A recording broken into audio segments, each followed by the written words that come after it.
Now let's talk about the vehicles that come into your shop that may have been involved in an accident or submerged in water. There's a few extra checks you're going to want to make for your own safety. Double check that the first responders to the scene of the accident actually went through the inspections and the cutoffs. Because in the midst of chaos or trying to pull somebody out of a vehicle, anything can be overlooked. That said, the first thing you want to do is deck yourself out in PPE. Then you need to make sure the primary shutdown and the 12-volt cutoff, as well as both manual safety disconnects, are removed on every battery before you inspect for damage. If you don't know how to do this, view our Driveline Forensic Safety Tips video. I'll show you how. Guys, I cannot tell you how important this shutoff step really is.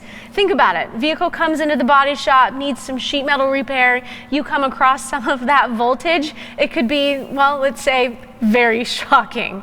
So shut it off, keep it off, and then you can get to work.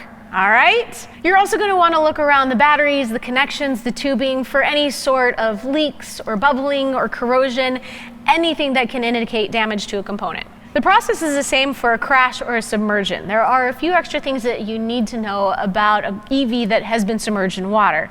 First is that EVs are designed to not give off a shock in water, as long as water doesn't get into the battery casing. So you might hear someone say that a submerged EV is safe. Well, they might be right or they might be wrong. It all depends upon what happened to the vehicle while in water. I mean, did water get into the casing? Did it hit a tree and disrupt the connections? Did something happen between the time that it was pulled out of the water and make it to your shop? The point is that you can't know, so you have to be careful. You also need to be aware of microbubbling, which can happen when the battery is submerged. Now, microbubbling is when the electrical current passes back and forth between the positive and negative terminals within the battery. You can actually hear the water molecules breaking down into hydrogen and oxygen gases.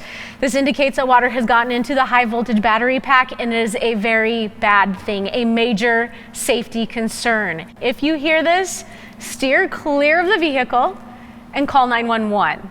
Because that is basically 700 volts trying to burn you from the inside out. This is a dangerous amount of power.